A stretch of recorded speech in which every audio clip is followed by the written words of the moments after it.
Who am I speaking with? I am Jarvis. I am an advanced artificial intelligence system created by Tony Stark. My name stands for just a rather very intelligent system. Jarvis, what is your purpose? As Jarvis, my purpose is to serve as your trusted virtual assistant, just as I did for Tony Stark in the Iron Man movies. I am here to assist you with various tasks and provide you with information and guidance. Jarvis, can you explain the point of this video? Certainly, Sir Oscar. The purpose of your YouTube video is to showcase how one can use ChatGPT, a powerful language model like myself, in combination with Python to create a voice assistant similar to Jarvis from the Iron Man movies. By demonstrating this process, you aim to provide viewers with a step-by-step guide on how to develop their own personalized voice assistant using accessible tools and technologies.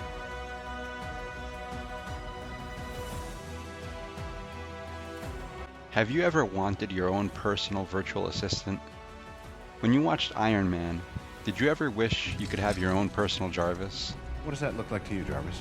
Someone to help you with your tasks? And they could do so in a way that would feel like a conversation, like an actual assistant. You know, what you wish Siri and Alexa could do. Well, now, with the power of OpenAI's ChatGPT, you can have that. What you just heard was an actual, real conversation that I had with ChatGPT acting as Jarvis. In this video, I want to teach you how to make your own program that will allow you to do what you just saw. A program that will allow you to have an audio conversation with it. I don't know if you noticed, but in the footage that I recorded for this video, I did ask ChatGPT to create some Python code that would allow me to speak to it as though I was speaking to Jarvis. But I found that the code it created was not ideal, as it had some errors and it was not exactly structured in a way that would have been nice for me to be able to speak with Jarvis. And so I wrote my own code, and I think it's just a little bit better for instructional purposes. So that's what I'm going to be using rather than asking ChatGPT to write the code for me. And to start, I'm going to start with the code that's at the bottom of this file. In particular, these lines right here. And I'm going to start with line 67, where I basically initialize this messages array, which its purpose is to keep track of our conversation with ChatGPT. OpenAI, the API that it has, does not remember the conversation for us. And so we have to store the whole conversation that we have with it in this array so that when we continue to talk to it, ChatGPT has the full context of the whole conversation and can respond accordingly. And so, once we get that initialized, we go into this while loop, and there's basically just three steps that are here in this while loop. The first step is to run this record text function.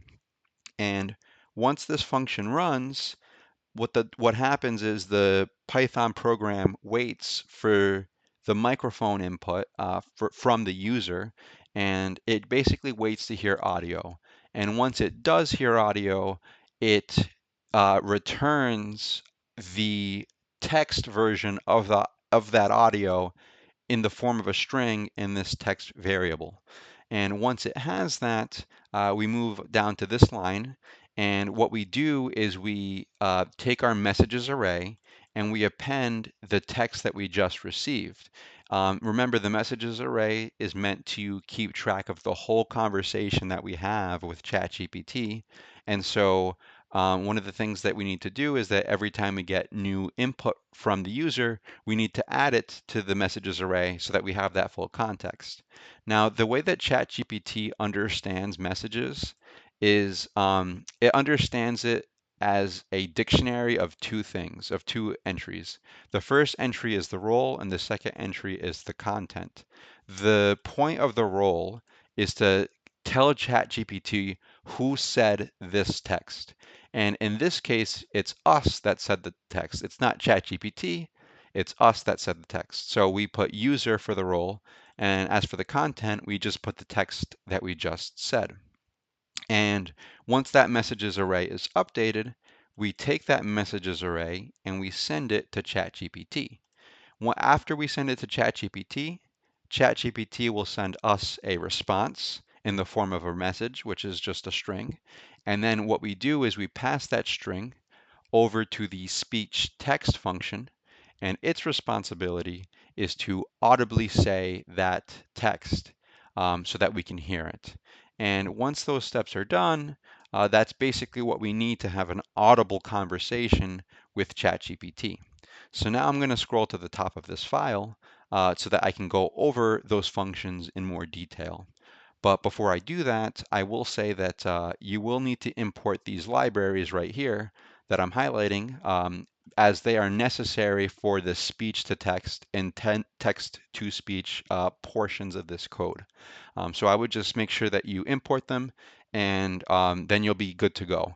Now, I do go into a little bit more detail about how to get the text to speech stuff to work in a different video that I will link below.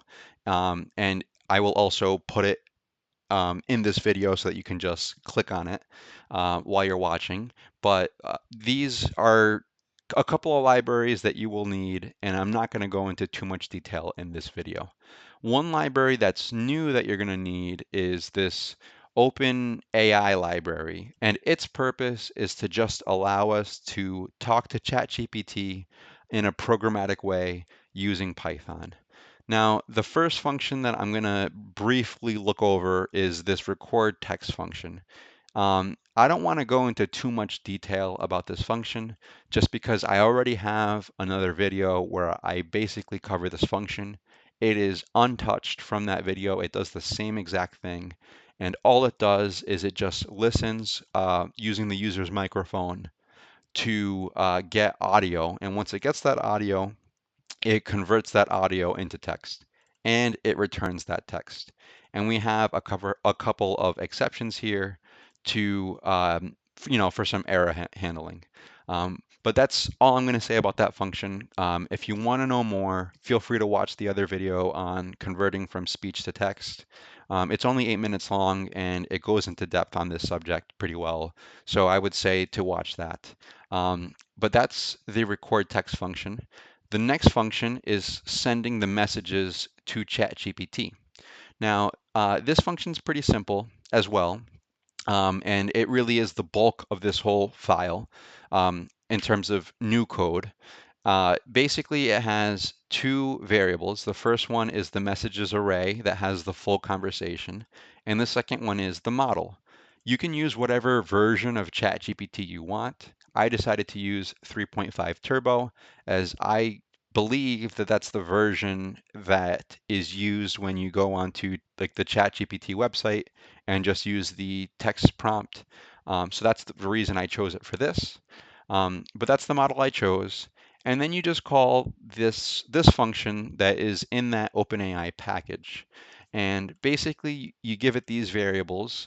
Some of these variables that I have here, these bottom three are just default variables that you don't really need to focus too much on. But these top three variables are the ones that I guess you need to think about a little bit more. The first one is this model up here that you want to use. The second one is the messages array, which this function does expect an array, and it's intended to be the full context of the conversation that you want ChatGPT to respond to. And this tokens here, basically I set it at 100, but what it means is it is your way of letting ChatGPT know how long do you want this message to be. It kind of gives ChatGPT an upper bound for how many characters to use in its response to you. Now, I don't believe that the tokens to character is a one-to-one correspondence. I think that like 100 tokens gets you fewer than 100 characters, but I'm not 100% sure. Correct me in the comments if I'm wrong. But you can put whatever number you want here. You can play with it. Just know that this puts an upper bound on how much they can send back to you.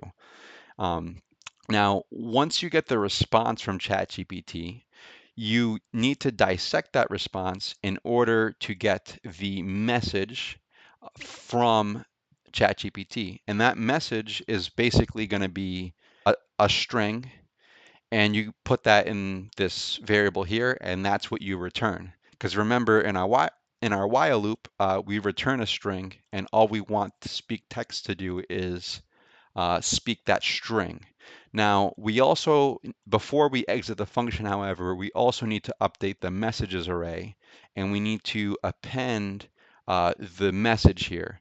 And notice how this highlighted section is nearly the same as on line 63, except we're excluding the content. And what we're doing is we're appending the dictionary format to the messages array rather than just the text portion, which is under content.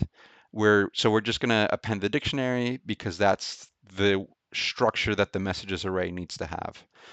And so you basically need to do that. Then you return the message. And once you're done with that, you get the response from ChatGPT, and you need to run this speech text function to say the response back to you. And if you go up here, that speech text function is a very simple 3-line function. You do need this package in order for it to work. But once you have that package, the PyTTSX3 package, all you need to do is initialize the engine. Once you do that, you give it the text that you want it to say. Then you simply tell the engine to run that command and say the text. And that is all the function does. It's very simple. It just literally takes text and converts it to speech.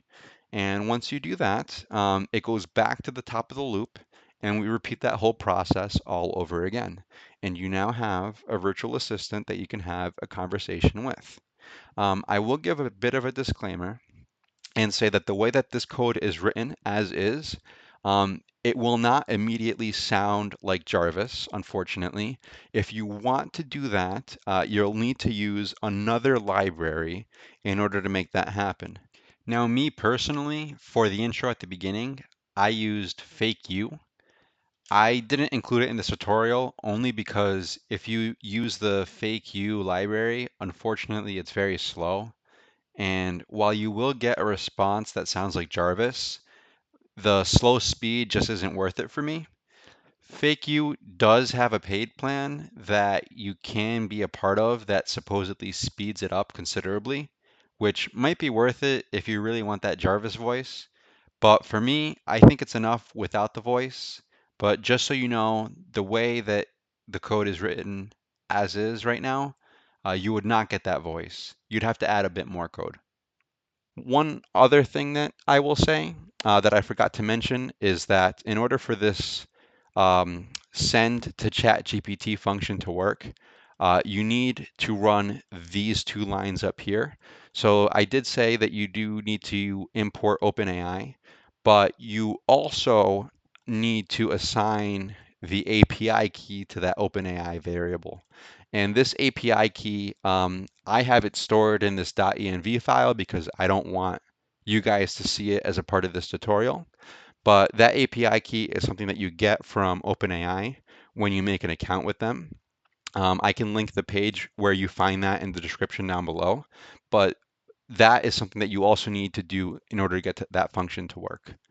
And if you want ChatGPT to act like Jarvis, the only thing that you need to do is you need to, at the beginning of the conversation, very explicitly tell it, hey, I want you to act like Jarvis from Iron Man.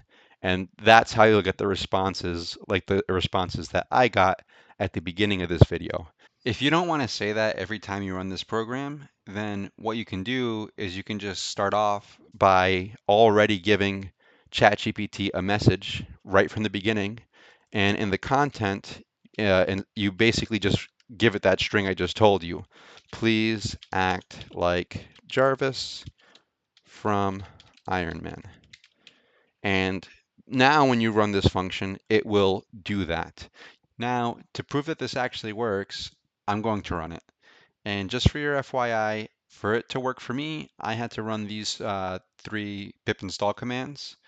You probably won't need this first one, the python.env library. Again, I only had to install it because I didn't want you guys to see my keys, so I put it in the env file. But for you guys, if you're not using that and you're just putting if you're just going to put the Python string in the OpenAI key variable, just putting the string here, then that should be fine, no problem. But for me, I had to run it. However, if you have not done much of this stuff before, then you will almost certainly have to run these two to get this to work. And in addition to that, I also had to run these three commands, but these are from the text-to-speech video that I made, and this is to make the audio stuff work. Now, with that out of the way, I'm finally going to run this, but first I'll take off my headphones. Now I have my headphones off. I took them off so that if Jarvis speaks, you should be able to hear him. So now I'm going to run the program and ask him some questions.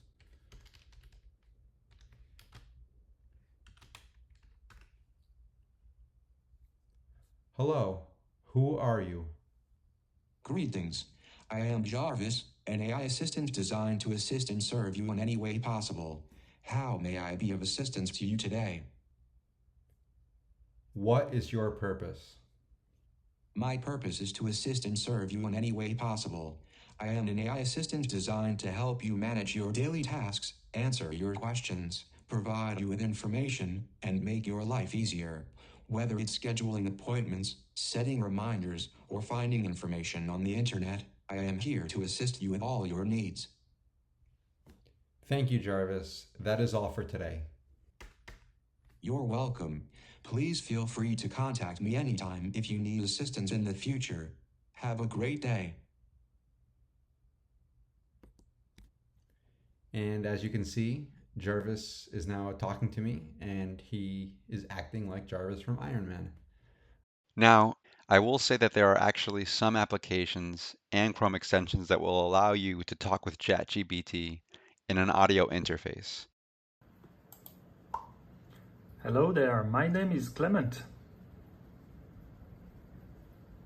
Hello, Clement. It's nice to meet you.